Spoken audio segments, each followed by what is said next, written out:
everybody, and welcome back to the channel, Prime vs Prime. In today's video, thanks to the team over at Threezero, we're going to be taking an early look at their brand new DLX Bumblebee, inspired by the final live-action Michael Bay movie, Transformers: The Last Knight. Now, Threezero have been absolutely killing it so far with their Transformers DLX range. We recently took a look at Jetfire and jet-powered Optimus Prime over on the channel, and they are by far some of the best pieces that I own in my entire collection. So suffice to say, I was really intrigued to see how this Transformers 5 Bumblebee would turn out, and let's just say it certainly didn't disappoint. Now we'll jump straight into the accessories, and first up, as per tradition with this line, we do get included a display base. Now unlike some of the previous versions, we actually do get the name of the character stamped alongside the title of the movie. I thought this was a really nice inclusion, and I am hoping that we can see this going forward. But you can see, as far as the sculpt work is concerned, it looks really cool. Quite a fair amount of mechanical detail has been applied to this, and the mechanism works in the exact same way as the previous version. So we can hinge this section here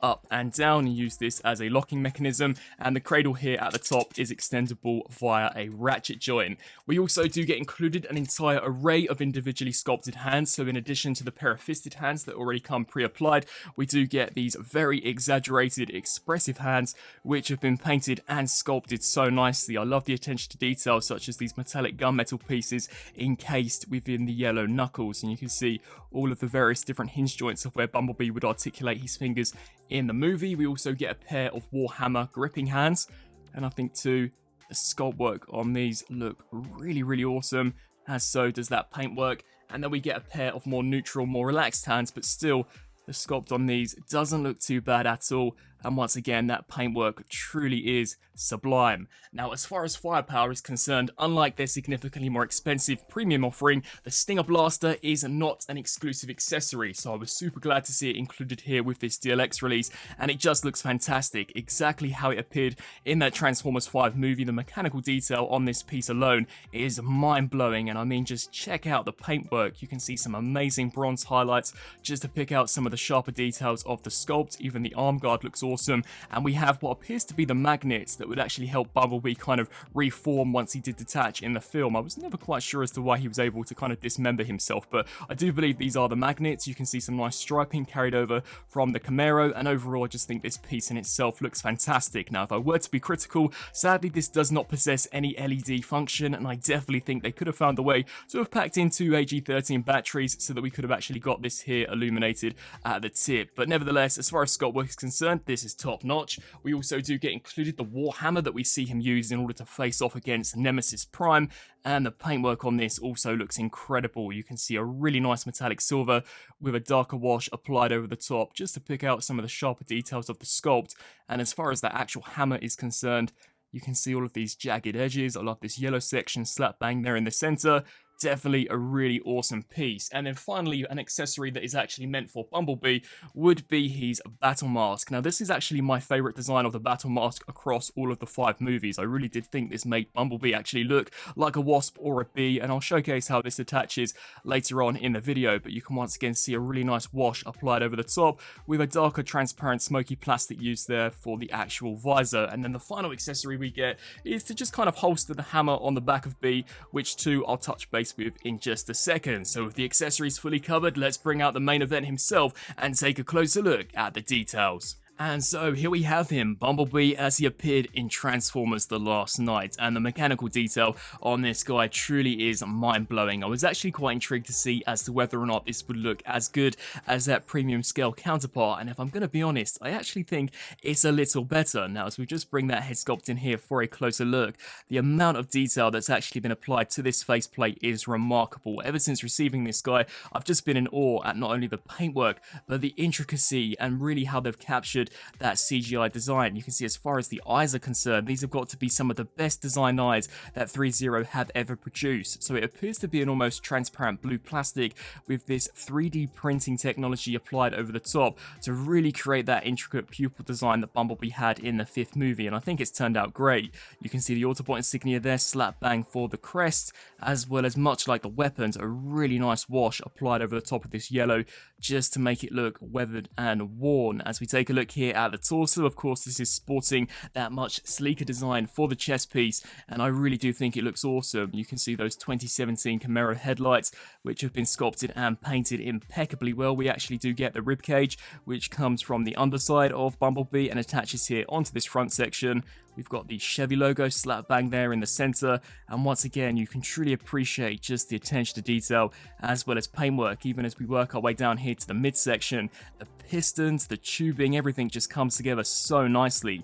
Now, much like the premium scale version, strangely enough they have decided not to include Bumblebee's kind of iconic license plate that we see in those first 3 movies and in Transformers 5. I'm not entirely sure as to why this has been missed, especially considering that it is quite a big design trait of the character in those films, but I imagine it was maybe to do with something in regards to the articulation. As we take a look here at the arms, you can see the actual mechanical detailing on these also looks awesome, as so does the shoulder pads. You can see some really nice sculpt work, and much like the Stinger Blaster, the actual arm guards have been sculpted and painted so nicely, with the forearms completely decked out with this amazing metallic gunmetal paint, and just from every single angle there's something to admire and to look at. Even as we flip our attention here to the back of Bumblebee, you can see this entire back region has been fully sculpted. I think the door wings look absolutely fantastic. He was sporting a much sleeker design in Transformers 5 when in comparison to kind of the clunky look that he had in Transformers 3, 2 and 1. But you can see we've got those wheels here which have been sculpted and painted very nicely. Even here for the butt of Bumblebee, you can see an amazing attention to detail, especially for the back of the thighs. This here just looks so awesome in my opinion, with that paintwork really looking top notch. I think with every single one of these DLX releases, Threezero just appeared to be getting better and better, and I love this multi-layered look with all of the various different car components kind of encasing some of the interior mechanical detail. I just think it looks awesome, and that foot design is amazing. Now as we come back up here to the arms, just so we can take a look at these from a back perspective, you can see these two have also been painted and sculpted incredibly well. I believe these are in fact actually supposed to be the tail lights of the vehicle mode, so that is such a nice attention to detail. And even here for the armpits, we just move the arm out to the side, you can once again appreciate some amazing sculpt and paintwork. Now as we come back round here to the front, you can see the inside of the legs look awesome, just so movie accurate in terms of design, with those shin guards there looking really nicely done. This guy also has quite a lot of heft to him. There's a lot of diecast packed into him, especially where kind of the armor of the legs are concerned. All of this here is diecast, and the internal endoskeleton also does have some diecast components. So definitely a very weighty piece. You can even see some diecast used there for the hips. And as we just take a look here at the lower section of the foot, even the base has been completely sculpted in order to match the appearance of the movie. So overall, definitely an impeccably sculpted and painted figure, and undeniably the best representation we have ever seen for the Transformers 5 Bumblebee. Now as far as articulation is concerned, as per tradition, it does not disappoint. So here at the head, the antennas are on hinge joints, so can be completely compressed for a slightly more cleaner, almost 2018 Bumblebee look, which I don't think looks too bad at all. The head can look all the way up. Now granted, these pieces can become quite a bit of a pain. They are cast out of a slightly more rubbery material, so will flex out of the way, but personally what I would recommend doing would be to tuck them under this neck section to really allow a fantastic range looking up. And you can just see the amount of sculpt and paintwork that's been packed in there to that neck. This also allows the head to look down roughly to that far, tilt left to right to an amazing degree, as well as rotate the full 360. As far as the shoulders are concerned, these pieces here are on a double hinge joint, so we can hinge those all the way down, and these pieces are also on ball joints, so they will get out of the way to allow for some of those more dynamic poses. The shoulders can hinge all the way out to roughly that far. They could probably go slightly further, but considering this is my own personal copy, I'm definitely just going to be a little more delicate when handling him. They can rotate forwards and backwards. We also do get a butterfly joint, which is really nicely done. Full rotation here at the bicep, as well as a double joint at the elbow, which once again allows for a fantastic range, and this too is also completely reinforced by diecast. We do get a rotation here at the midsection of the forearm. The wrists can rotate the full 360 on ball joints and can also hinge back and forth, and the arm guards, for whatever reason too, are on a double hinge joint, so if you wanted to,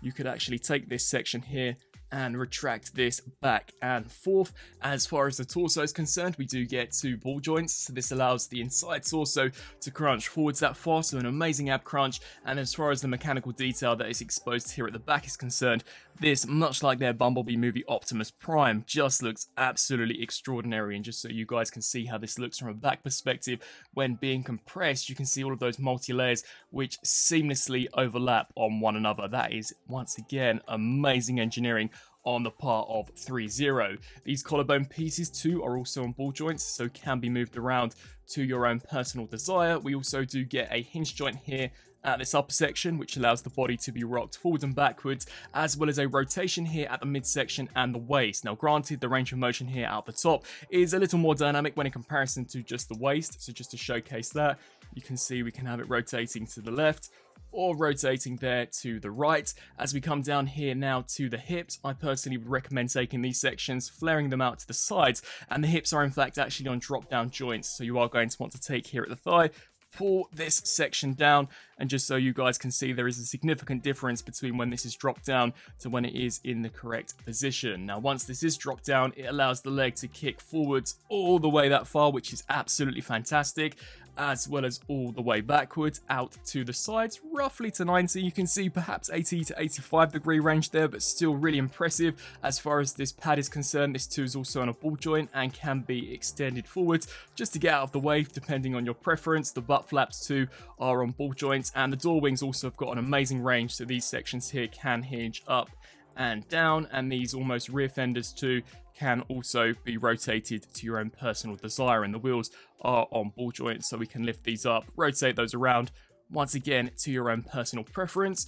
As we come back down now here to the thighs, these can rotate left to right, and then as we take a look here at the knee, we do get a double range, and you can see some really awesome piston action going on there with the knee pad, which allows for slightly past 90. Personally, I would have loved to have seen a little bit of a better range here, but considering how much is going on here at the back, I imagine that would have been pretty much impossible. And then as we come now down here to the feet, I personally would recommend taking these sections, hinging them out to the sides, which allows them to pivot forwards that far, back to that far, as well as rock side to side to a pretty decent range. They can also rotate left to right. We do get a hinge joint here at the tip of the toe, and this section here can also hinge back and forth. And finally, this heel spur is also on a hinge joint. So as far as articulation is concerned for this guy, I definitely think he's by far one of the best engineered DLX figures that we've so far seen for the Transformers line, allowing you to get him into pretty much any pose as seen in the movie. Now coming back to the accessories, first of all we'll touch base here with the battle mask. On the underside you'll notice that we have 4 square pegs that will basically just slide into some grooves here on Bumblebee's skeletal faceplate. So this does just slide over the top and friction clicks there into place, and overall I just think that is such an awesome look for the character. As mentioned previously, this was by far my favourite design of the battle mask to grace those Michael Bay movies, and I just think it is such a sleek, cool look for Bumblebee.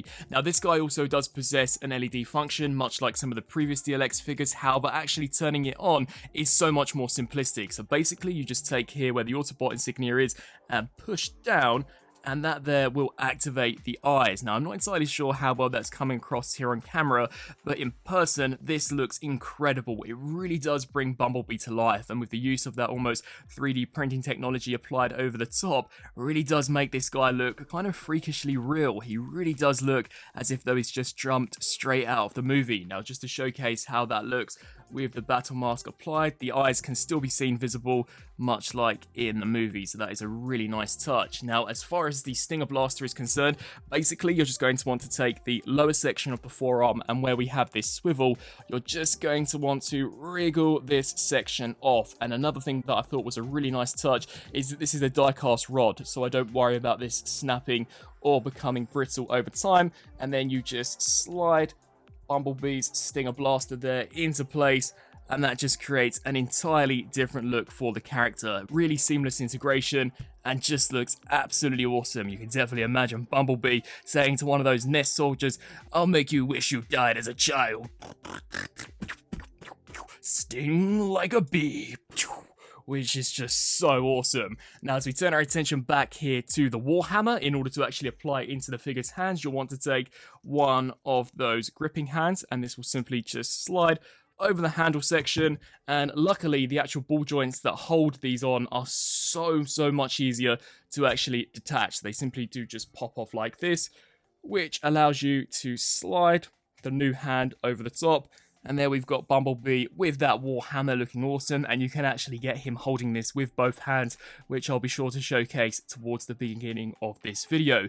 Now, much like in the movie, the door wings are in fact detachable, so when we eventually get their version of the Last Knight Optimus, you'll be able to have him ripping off the door wings, telling Bumblebee that you are nothing. And just to showcase that, these sections basically just slide on via some die-cast pins, so we can just take those off for a slightly more cleaner look. So if you didn't want Bumblebee to have these door wings, it's completely optional. And with these removed, I'll be able to showcase this section. So this basically slides over the top. It is a PVC material piece, so don't worry about scratching any of the paint. It does just slide there.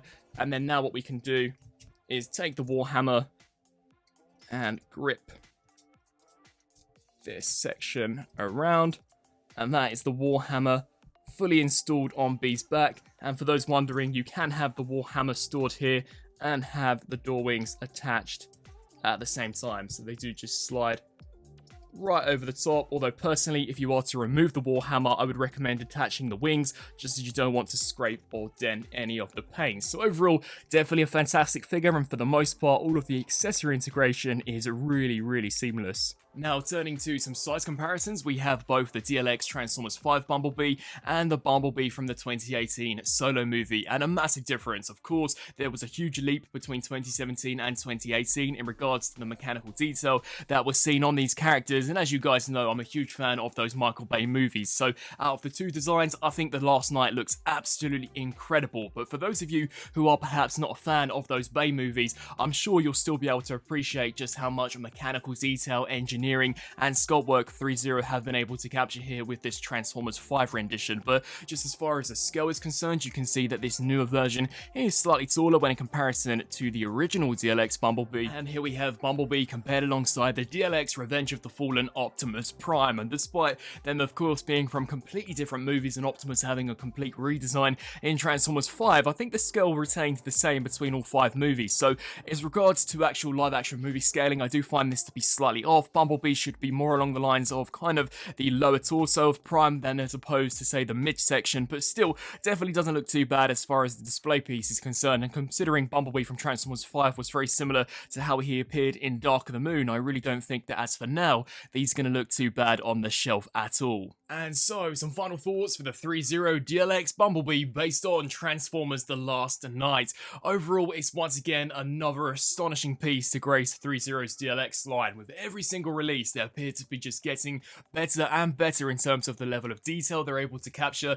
at this DLX scale, their paintwork, and their engineering. I really do think as far as an engineering perspective is concerned, this guy is astonishing. I actually do own the premium scale version, and it's very difficult to get to in my collection, so I decided to leave it out as far as comparisons were concerned, but that is not an easy figure to actually handle. It is massive and doesn't have no die-cast components, I don't believe, whereas this figure does. I'd say the articulation between this and the premium incarnation are pretty much on par with one another, and one thing that I absolutely love about this guy is not only that he's more manageable, but he actually includes the Stinger Blaster, which was originally an exclusive accessory for that premium version, really creating a complete look for this character as he appeared in Transformers 5. I think as far as the mechanical detail is concerned, exactly how it appeared in the movie. They really have done a fantastic job. Besides the missing license plate, as far as the robot mode is concerned, I'd say this guy is almost 99% perfect to how that CGI design turns out, which for a figure of which is roughly 10 inches in terms of scale is absolutely mind-blowing. A really well done piece.